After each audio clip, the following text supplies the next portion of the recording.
એકમ 6 મૌર્ય યુગ ચંદ્રગુપ્ત અને સમ્રાટ અશોક। રવિવાર હોવાથી સોસાયટીના સૌ બાળકો મેદાનમાં ક્રિકેટ રમવા ભેગા થયા। ભવ્ય અને જલ્પે ટીમ પાડી બેટિંગ કે બોલિંગ નક્કી કરવા માટે સિક્કો ઉછાળ્યો। જલ્પ બોલ્યો કિંગ। સિક્કો હવામાંથી નીચે જમીન ઉપર પડ્યો।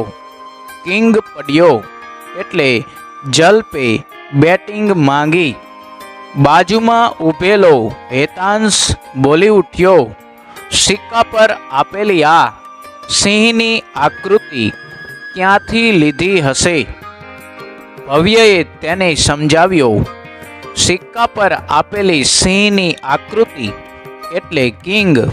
સારનાથના વિશાળ સ્તંભ પર આ સિંહની આકૃતિ સ્થાપિત કરવામાં આવેલી છે।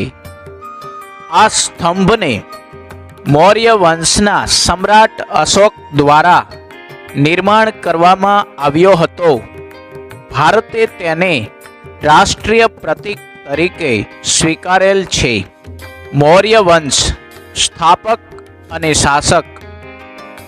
1. ચંદ્રગુપ્ત મૌર્ય। મૌર્ય વંશના સ્થાપક। ઈસવીસન પૂર્વે 321 થી ઈસવીસન પૂર્વે 297 સુધી બાળપણમાં રાજાની રમત રમતા ચંદ્રગુપ્તનું હીર પારખીને તક્ષશિલાના કૌટિલ્ય ગોત્રના આચાર્ય વિષ્ણુગુપ્તે ચાણક્ય તક્ષશિલા લઈ જઈ તેને શસ્ત્ર અને શાસ્ત્રોની તાલીમ આપી। ચાણક્યની તાલીમની મદદ અને માર્ગદર્શનથી ચંદ્રગુપ્ત મૌર્યએ ઈસવીસન પૂર્વે 321માં નંદ વંશના અંતિમ સમ્રાટ ધનનંદને હરાવીને મગધની ગાદી સંભાળી મૌર્ય વંશની સ્થાપના કરી।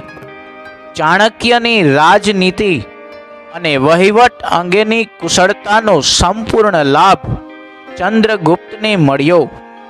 ચાણક્ય દ્વારા લખાયેલ અર્થશાસ્ત્ર નામના ગ્રંથમાંથી તે સમયની રાજકીય, આર્થિક અને સામાજિક જીવનની માહિતી મળી રહે છે। ચંદ્રગુપ્તની તમામ સિદ્ધિઓમાં ચાણક્યના મુત્સદ્દીગીરીવાળા માર્ગદર્શનને ઘણો મહત્વનો ભાગ ભજવ્યો હતો। ગ્રીક રાજા સેલ્યુકસ નિકેતરને હરાવીને ચંદ્રગુપ્તે 4 પ્રદેશો, 1 કાબુલ, 2 કંદહાર, 3 હેરાત અને 4 બલુચિસ્તાન જીત્યા હતા। ચંદ્રગુપ્તની બહાદુરીથી પ્રભાવિત થઈ સેલ્યુકસે પોતાની પુત્રી હેલેનાને ચંદ્રગુપ્ત સાથે પરણાવી અને પોતાના રાજદૂત મેગેસ્થનીસને તેના દરબારમાં મોકલ્યો। પાટલીપુત્રમાં રોકાણ દરમિયાન મેગેસ્થનીસે લખેલ પુસ્તક ઇન્ડિકામાંથી મગધ સામ્રાજ્યના પાટનગર અને એના વહીવટ વિશેની અગત્યની અને આધારભૂત જાણકારી મળે છે। રાજ્ય વિસ્તાર। ચંદ્રગુપ્તે પોતાની વીરતા અને ચાણક્યની રાજનૈતિક કુશળતાથી પોતાની સત્તાનો પ્રસાર ભારતના અન્ય પ્રદેશમાં કરી સમગ્ર ભારત એક સાર્વભૌમ સત્તા સ્થાપવાનો પ્રયત્ન કર્યો। ઉત્તરમાં અફઘાનિસ્તાન, પેશાવર, કંદહારથી લઈને પૂર્વમાં બંગાળ સુધી તેનું શાસન હતું। પશ્ચિમ ભારત પર પણ એની સત્તા હતી। સૌરાષ્ટ્રમાં પણ તેનું શાસન હોવાનું તથા પુષ્યગુપ્ત નામના વૈશ્ય અમાત્યને ત્યાંના રાષ્ટ્રીય રાજ્યપાલ તરીકે નિમ્યા હોવાનું આધારોમાં જણાવેલ છે। સૌરાષ્ટ્રમાં આવેલ ગિરનાર ગિરનગર જૂનાગઢના ગિરનાર પર્વતમાંથી નીકળતી નદીઓ પર બંધ બાંધીને પુષ્યગુપ્તે સુદર્શન તળાવનું નિર્માણ કરાવ્યું હતું. દક્ષિણ ભારતના કોંકણ, કર્ણાટક, મહારાષ્ટ્ર વગેરે પ્રદેશો પણ મગધ સામ્રાજ્યનો એક ભાગ હતા. વાયવ્યમાં છેક પશ્ચિમ ગાંધાર એટલે કે અફઘાનિસ્તાન સુધીના પ્રદેશો પણ ચંદ્રગુપ્તની સત્તા હેઠળ હતા. આમ સમગ્ર ભારત પર મૌર્ય સામ્રાજ્યની સાર્વભૌમ સત્તા પ્રવર્તતી હતી. અહીં આપેલો આ ભારતનો નકશો જુઓ. મૌર્ય સામ્રાજ્યનો વિસ્તાર દર્શાવતો મૌર્ય સામ્રાજ્ય સમયના મુખ્ય નગરો અને અભિલેખો મળેલ સ્થળો અહીં નકશામાં દર્શાવેલ છે તે જુઓ. જાણવા જેવું. રાજદૂત એલચી એક રાજ્યનો બીજા રાજ્યમાં મોકલવામાં આવતો પ્રતિનિધિ. ભારતમાં આવેલ અન્ય દેશોની એલચી કચેરીઓના કાર્ય વિશે તમારા શિક્ષક પાસેથી જાણકારી મેળવો.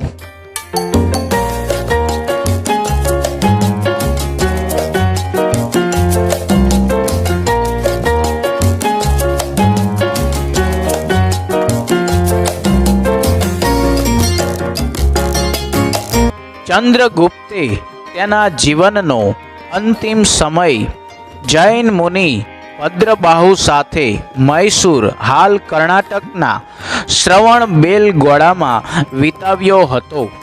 ઈસવીસન પૂર્વે 297માં તે મૃત્યુ પામ્યો. ચંદ્રગુપ્તે 24 વર્ષ રાજ્ય કર્યાનું અને છેલ્લા વર્ષોમાં તેણે જૈન ધર્મ અપનાવ્યાની વાત જૈન પુરાણોમાંથી મળી આવે છે. ભારતમાં મૌર્ય વંશની સ્થાપના પહેલાનો ઇતિહાસ આદ્ય ઇતિહાસ તરીકે ઓળખવામાં આવે છે. મૌર્ય વંશની સ્થાપનાની ચોક્કસ અને આધારભૂત માહિતી વિવિધ સ્ત્રોતોમાંથી મળી રહે છે. ચંદ્રગુપ્ત મૌર્ય દ્વારા વિષ્ણુગુપ્ત ચાણક્યની મદદથી સ્થાપવામાં આવેલું મૌર્ય સામ્રાજ્ય ભારતનું પ્રથમ ઐતિહાસિક સામ્રાજ્ય કહેવાય છે. મૌર્ય વંશની જાણકારી મેળવવાના સ્ત્રોત. નંબર 1, અર્થશાસ્ત્ર. લેખક છે આચાર્ય વિષ્ણુગુપ્ત ચાણક્ય એટલે કે કૌટિલ્ય. નંબર 2, ઇન્ડિકા મેગેસ્થનીસ. નંબર 3, દીપવંશ અને મહાવંશ. લેખક છે બૌદ્ધ ગ્રંથો સિલોન. નંબર 4, મુદ્રા રાક્ષસ નાટક છે. લેખક છે વિશાખ દત્ત. આ ઉપરાંત મૌર્ય સમ્રાટોએ કોતરાવેલ શિલાલેખો, સ્તંભલેખો, ગુફાલેખો, સ્તૂપો અને વિહારો વગેરેમાંથી પણ ઐતિહાસિક માહિતી પ્રાપ્ત થાય છે.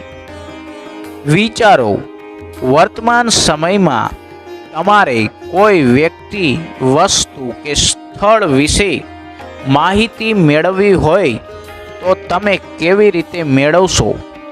તો વિદ્યાર્થી મિત્રો, વર્તમાન સમયમાં ઇન્ટરનેટ, યુટ્યુબ, વર્તમાનપત્રો, વડીલો, શિક્ષકો કે કોઈ સ્થળની રૂબરૂ મુલાકાત લઈ અને માહિતી મેળવી શકાય છે.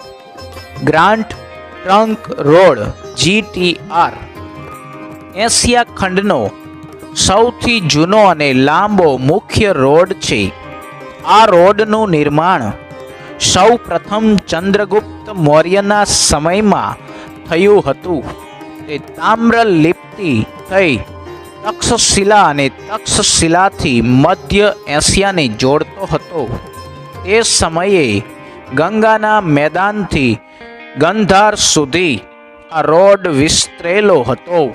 શેરશાહ સૂરીએ પોતાના શાસનકાળમાં આ રોડનું પુનઃ નિર્માણ કરાવ્યું હતું. અંગ્રેજ શાસનકાળ દરમિયાન ડેલહાઉસીએ કોલકાતાથી પેશાવર સુધી આ રોડનું પુનઃ નિર્માણ કરાવ્યું હતું. વર્તમાન સમયમાં આ રોડ દિલ્હીથી કોલકાતા સુધીના રાષ્ટ્રીય ધોરીમાર્ગથી ઓળખાય છે. નંબર 2, બિંદુસાર. ઈસવીસન પૂર્વે 297 થી ઈસવીસન પૂર્વે 273 સુધી ચંદ્રગુપ્તના અવસાન બાદ તેનો પુત્ર બિંદુસાર મગધની ગાદીએ આવ્યો. પિતા ચંદ્રગુપ્ત તરફથી વારસામાં મળેલું વિશાળ સામ્રાજ્ય યથાવત ટકાવી રાખી તેની ભેટ પુત્ર અશોકને આપી. એ જ બિંદુસારની મોટામાં મોટી સિદ્ધિ ગણી શકાય. બિંદુસારના શાસનકાળમાં રાજકુમાર સુસીમની તક્ષશિલાના અને રાજકુમાર અશોકની અવંતીના રાષ્ટ્રીય રાજ્યપાલ તરીકે નિમણૂક થઈ હતી. સુસીમના સમયમાં તક્ષશિલામાં થયેલ બળવાને નિયંત્રિત કરવામાં તે નિષ્ફળ રહ્યો, જ્યારે અશોકે આ કાર્ય સફળતાપૂર્વક પાર પાડી બળવો દબાવી દીધો. બિંદુસારે તેના શાસનકાળમાં કોઈ નવો પ્રદેશ જીત્યો ન હતો, પરંતુ ગ્રીક રાજ્યો સાથેના મૈત્રીભર્યા સંબંધો જાળવી રાખ્યા હતા. તેણે મગધની ગાદી પર લગભગ 25 વર્ષ સુધી રાજ્ય કર્યું. નંબર 3, સમ્રાટ અશોક. ઈસવીસન પૂર્વે 273 થી ઈસવીસન પૂર્વે 232 પિતા બિંદુસારના મૃત્યુ પછી મોટા ભાઈ સુસીમ અને બીજા સાવકા ભાઈઓ સાથે થયેલા સંઘર્ષને કારણે ગાદીએ આવ્યાના 4 વર્ષ બાદ રાજધાની પાટલીપુત્રમાં અશોકનો રાજ્યાભિષેક થયો હતો. રાજ્યાભિષેક થયા બાદ અશોકે પિતા તરફથી વારસામાં મળેલ રાજ્ય વિસ્તારમાં વધારો કર્યો. તેના શિલાલેખમાં જણાવ્યા મુજબ તેનું સામ્રાજ્ય વાયવ્ય સરહદે આવેલ કંદહાર અને પેશાવરથી ઉત્તર ભારતમાં નેપાળ સુધી, દક્ષિણે મૈસૂર હાલનું કર્ણાટક સુધી, પશ્ચિમે ગુજરાત સૌરાષ્ટ્ર સુધી, પૂર્વમાં મગધ હાલનું બિહાર, કલિંગ હાલનું ઓડિશા સુધી ફેલાયેલું હતું. કલિંગનું યુદ્ધ અને અશોકનું હૃદય પરિવર્તન. મગધની પડોશમાં આવેલ કલિંગ એટલે કે હાલનું ઓડિશા નંદ રાજાઓના સમયમાં મગધ સામ્રાજ્યનો જ એક ભાગ હતું, પરંતુ મૌર્ય શાસનની સ્થાપના સમયે તે સ્વતંત્ર થઈ ગયેલું. કલિંગને ફરીથી મગધ સામ્રાજ્યનો ભાગ બનાવવાની મહત્વાકાંક્ષા રાખનાર અશોકે રાજ્યાભિષેક પછીના 8મા વર્ષે ઈસવીસન પૂર્વે 261 કલિંગના રાજા જયંત સામે યુદ્ધ જાહેર કર્યું. આ યુદ્ધમાં અશોકનો વિજય થયો. યુદ્ધમાં વિજય મેળવ્યા બાદ યુદ્ધભૂમિ અને નગરમાં ફરતા અશોકે બધે જ દુઃખ અને શોકનું વાતાવરણ જોયું. યુદ્ધમાં થયેલ ખુવારી અને સ્ત્રીઓ બાળકોને રડતા જોઈને કલિંગ પર મેળવેલી જીતનો આનંદ ઓસરી ગયો. અશોકના મનની શાંતિ હણાઈ ગઈ. યુદ્ધમાં થયેલી ખુવારીને કારણે અશોકના હૃદયમાં ભારે સંતાપ અને પશ્ચાતાપની લાગણી જન્મી. યુદ્ધની નિર્થકતા સમજાઈ જવાને કારણે કલિંગનું યુદ્ધ તેના જીવનનું અંતિમ યુદ્ધ બની રહ્યું. બૌદ્ધ સાધુ ઉપગુપ્તના ઉપદેશથી તેણે શસ્ત્રોનો ત્યાગ કરી શાસ્ત્રોનું શરણું લીધું, બૌદ્ધ ધર્મ અંગીકાર કરી અશોક રાજદ્વારી પુરુષમાંથી ધર્માનુરાગી અશોક બની ગયો. અશોક પહેલો એવો શાસક હતો કે જેણે શિલાલેખો દ્વારા પોતાનો સંદેશ પ્રજા સુધી પહોંચાડવાનો પ્રયત્ન કર્યો. અશોકના મોટા ભાગના અભિલેખોની ભાષા પ્રાકૃત અને લિપિ બ્રાહ્મી છે. બ્રાહ્મી લિપિ આધુનિક ભારતની મોટા ભાગની લિપિઓમાં બ્રાહ્મી લિપિમાંથી વિકસી છે. અહીં તમે અ અક્ષર જુદી જુદી લિપિઓમાં જોઈ શકો છો. જુદી જુદી લિપિ. કલિંગના યુદ્ધનું વર્ણન કરતો અશોકનો શિલાલેખ. કલિંગના યુદ્ધનું વર્ણન કરતા અશોકે પોતાના કલિંગના શિલાલેખમાં લખાવ્યું છે કે રાજા બન્યાના 8 વર્ષ પછી મેં કલિંગ પર વિજય મેળવ્યો. લગભગ 1.5 લાખ લોકો કેદ કરાયા. 1 લાખથી વધુ લોકો માર્યા ગયા. એનાથી મને અપાર દુઃખ થયું છે. જે લોકો પોતાના સગા સંબંધીઓ અને મિત્રોને ખૂબ ચાહે છે તથા પોતાના દાસો અને મૃતકો પ્રત્યે દયાવાન હોય છે તે પણ યુદ્ધમાં માર્યા જાય છે અથવા પોતાના સ્નેહીજનોને ખોઈ બેસે છે. તેનાથી મને પશ્ચાતાપ થઈ રહ્યો છે. હવે મેં ધર્મ પાલન કરવાનો અને અન્ય લોકોને તેનો ઉપદેશ આપવાનો નિશ્ચય કર્યો છે. હું માનું છું કે ધર્મના માધ્યમથી લોકોના દિલ જીતવા એ જબરજસ્તીથી વિજય મેળવવા કરતાં વધારે સારું છે. હું આ અભિલેખ ભવિષ્ય માટે એક સંદેશ રૂપે કોતરાવી રહ્યો છું કે મારા પછી મારા પુત્રો અને પૌત્રો પણ યુદ્ધ ન કરે. ધર્મનો ફેલાવો કેવી રીતે કરી શકાય તે અંગે તેમણે વિચારવું જોઈએ. ધમ સંસ્કૃત શબ્દ ધર્મનું પ્રાકૃત રૂપ છે. વિચારો. કલિંગના યુદ્ધ પછી અશોકના વિચારોમાં શું પરિવર્તન આવ્યું? તો વિદ્યાર્થી મિત્રો, કલિંગના યુદ્ધ પછી અશોકના વિચારોમાં ઘણું બધું પરિવર્તન આવ્યું. સ્ત્રીઓ બાળકોને રડતા જોઈ કલિંગ પર મેળવેલી જીતનો આનંદ ઓસરી ગયો. યુદ્ધમાં થયેલી ખુવારીને કારણે અશોકના હૃદયમાં ભારે સંતાપ અને પશ્ચાતાપની લાગણી જન્મી. યુદ્ધ પછી શસ્ત્રોનો ત્યાગ કરી શાસ્ત્રોનું શરણું લીધું.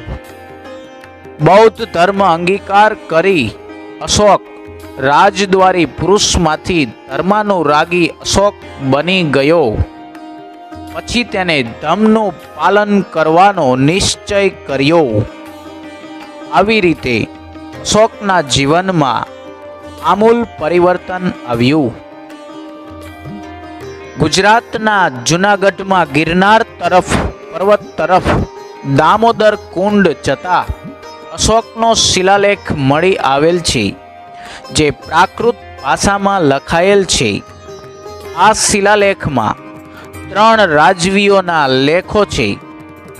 આ લેખ રાજા મહાક્ષત્રપ રુદ્રદામાનો લેખ છે.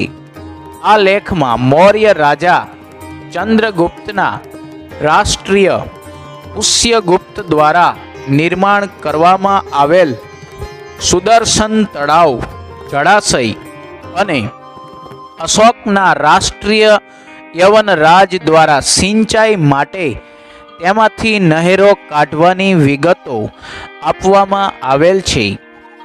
જે સ્થળોએ અશોકના શિલાલેખો મળ્યા છે તેની વધુ માહિતી માટે નકશા 6.2 નો અભ્યાસ કરવો. વિચારો. અશોકના શિલાલેખો ક્યાંથી મળી આવ્યા છે? તો અશોકના શિલાલેખો ગિરનાર પર્વત તરફ જતા દામોદર કુંડ પાસેથી મળી આવ્યા છે. આ સ્થળો વર્તમાન સમયમાં ક્યાં આવેલા છે? આ સ્થળો વર્તમાન સમયમાં જૂનાગઢ જિલ્લામાં આવેલા છે. ધર્મ પ્રચારક તરીકે અશોકે દેશભરમાં આવેલા બૌદ્ધ તીર્થધામોની યાત્રા કરી. યાત્રા દરમિયાન બૌદ્ધ ધર્મનો પ્રચાર કર્યો. અશોકે ગૌતમ બુદ્ધના ઉપદેશોમાંથી પ્રેરણા મેળવી પોતાની પ્રજાને ધમ્મનો માર્ગ બતાવવા પોતાના સામ્રાજ્યમાં ઠેર ઠેર શિલાલેખો અને સ્તંભાલેખો કોતરાવ્યા. તે સમયની સમસ્યાઓનો ઉકેલ લાવવા અશોકે રાજ્યમાં ધર્મ ખાતાની રચના કરી. આ ખાતાના ઉપરી તરીકે નિમાયેલ ધમ્મ મહામાત્ર નામના અધિકારીએ પ્રજામાં બૌદ્ધ ધર્મનો પ્રચાર કરી તેમનું નૈતિક ધોરણ ઊંચું લાવવાનું કાર્ય કરવાનું હતું. અશોકે રાજ્યમાં શિકાર કરવા પર પ્રતિબંધ ફરમાવી પશુઓની હિંસા બંધ કરાવી. તેણે ગૌતમ બુદ્ધના પ્રેમ, દયા, કરુણા, અહિંસા, સદાચાર, અનુકંપા જેવા સિદ્ધાંતોના પ્રચાર પર ભાર મૂક્યો. ઉપદેશની સાથે સાથે કેટલીક લોકોપયોગી વાતો પણ શિલાલેખોમાં કોતરાવી. અશોકનો પ્રજાજોગ સંદેશ: 1. માતા પિતાની આજ્ઞાનું પાલન કરવું. 2. વડીલોનો આદર કરવો. 3. પશુઓનો વધ ન કરવો. 4. બને તેટલો ઓછો ખર્ચ કરવો. 5. ગુરુની સેવા કરવી. 6. સ્ત્રીઓ અને નોકરો પ્રત્યે માયાળુ વર્તન રાખવું. 7. બ્રાહ્મણો અને શ્રમણોને દાન આપવું. 8. અન્ય ધર્મના મુખ્ય સિદ્ધાંતો સમજવાનો પ્રયત્ન કરી તેનો આદર કરવો. પ્રવૃત્તિ: અશોકના પ્રજાજોગ સંદેશમાં આપવામાં આવેલ વિગતોમાંથી કઈ વિગતો વર્તમાન સમયમાં પ્રાસંગિક છે? પ્રવૃત્તિ: સરકાર વિવિધ યોજનાઓ, નિયમો, સુધારા વગેરેની માહિતી લોકોને કયા કયા માધ્યમો દ્વારા આપે છે? તો વિદ્યાર્થી મિત્રો, સરકાર વિવિધ યોજનાઓ, સામયિકો, વર્તમાનપત્રો, ટીવી, રેડિયો, મોબાઈલ, ઇન્ટરનેટ અને સરકારી કર્મચારીઓ દ્વારા લોકો સુધી પહોંચાડે છે. અશોકે ઈસવીસન પૂર્વે 251માં પાટલીપુત્રમાં મોગલીપુત્ર તીસાના અધ્યક્ષ પદે ત્રીજી બૌદ્ધ પરિષદ બોલાવી. આ પરિષદનો મુખ્ય હેતુ બૌદ્ધ ધર્મમાં ઊભા થયેલા મતાંતરો દૂર કરી ધાર્મિક એકતા સ્થાપવાનો હતો. અશોકે ભારતના કાશ્મીર, ગાંધાર, ચૌલ, પાંડ્ય અને કેરળ રાજ્યોમાં બૌદ્ધ ધર્મનો પ્રચાર કર્યો હતો. સમ્રાટ અશોકે બ્રહ્મદેશ એટલે કે મ્યાનમાર, સિલોન એટલે કે શ્રીલંકા, સિરિયા, ઇજિપ્ત, મેસેડોનિયા વગેરે દેશોમાં ધર્મ પ્રચાર માટે ધર્મ પ્રચારક મંડળો મોકલ્યા. અશોકે પુત્ર મહેન્દ્ર અને પુત્રી સંઘમિત્રાને બૌદ્ધ ધર્મના પ્રચાર માટે સિલોન મોકલ્યા હતા. આમ અશોકે પોતાના શાસન દરમિયાન બૌદ્ધ ધર્મને રાજ્યાશ્રય આપ્યો. અશોકે ધર્મ પ્રચાર ઉપરાંત પ્રજા કલ્યાણના કાર્યો પણ કર્યા હતા. અશોકે માનવ અને પશુઓની સારવારની વ્યવસ્થા કરી, કૂવા ખોદાવ્યા, વૃક્ષો રોપાવ્યા, રસ્તા બનાવ્યા અને વિશ્રામ ગૃહોનું નિર્માણ કરાવ્યું. સમ્રાટ અશોકે રાજગાદી મેળવવા ખટપટો કરી, યુદ્ધો દ્વારા સામ્રાજ્યનો વિસ્તાર કરી મહાસામ્રાજ્યનું નિર્માણ કર્યું.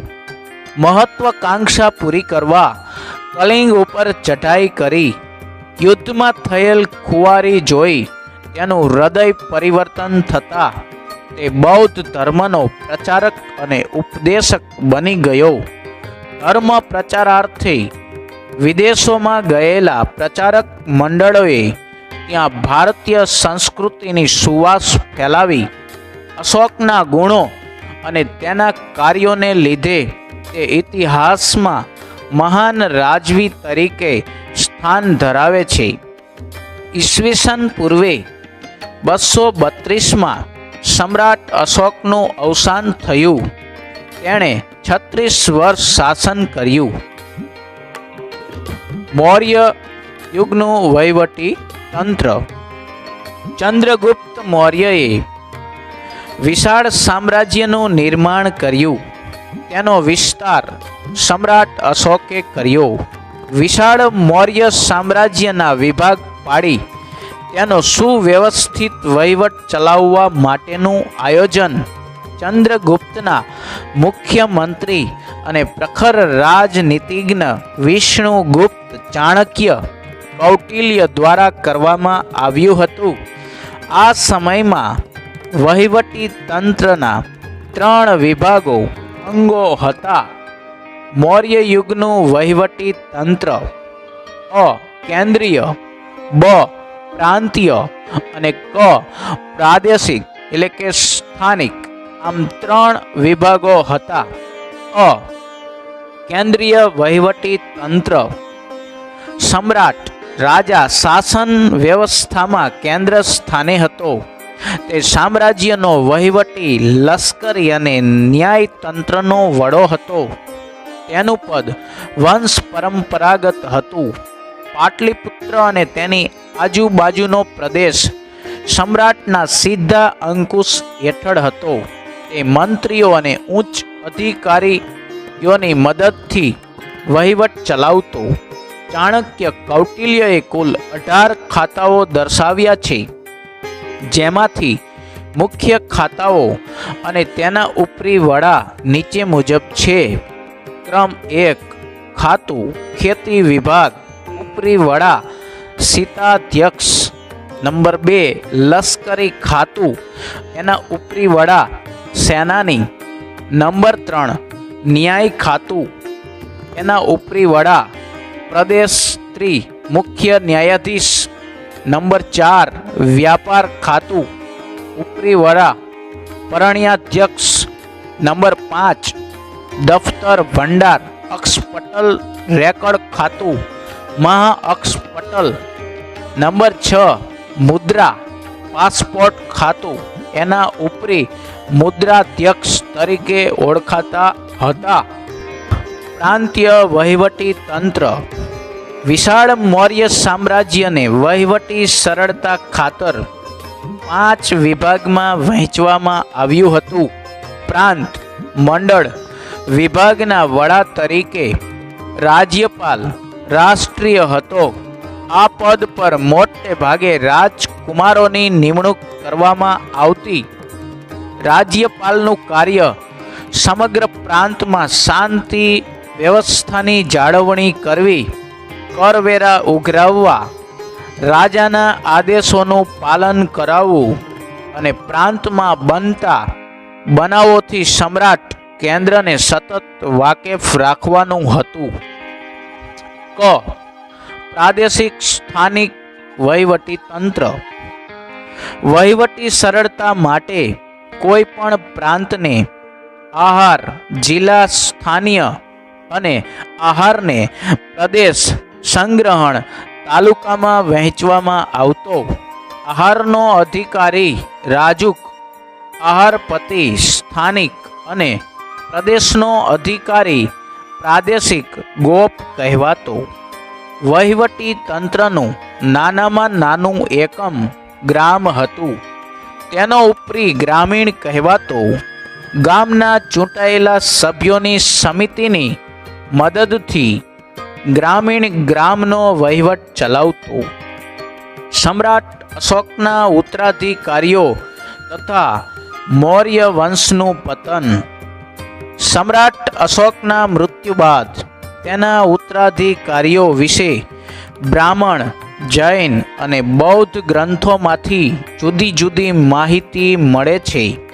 પુરાણોમાં આપેલ માહિતી મુજબ મૌર્ય વંશમાં થઈ ગયેલ કુલ 9 કે 10 રાજાઓએ કુલ મળી 137 વર્ષ શાસન કર્યું હતું. બૌદ્ધ ગ્રંથોમાં જણાવ્યા મુજબ અશોક અને પછી અનુક્રમે કૃણાલ, સંપ્રતિ, શાલિશુક, જયલોક, દશરથ, દેવવર્મા, શતધન્વા અને બૃહદ્રથ રાજાઓ થઈ ગયા. મૌર્ય વંશના અંતિમ રાજા બૃહદ્રથના નિર્બળ શાસનનો લાભ લઈ તેના સેનાપતિ પુષ્યમિત્ર શુંગે લશ્કરી કવાયત જોવાના બહાને બોલાવી તેની હત્યા કરી. આમ ઈસવીસન પૂર્વે 185માં પુષ્યમિત્ર શુંગે મગધની ગાદી પર શુંગ વંશની સ્થાપના કરી મૌર્ય વંશનો અંત આણ્યો.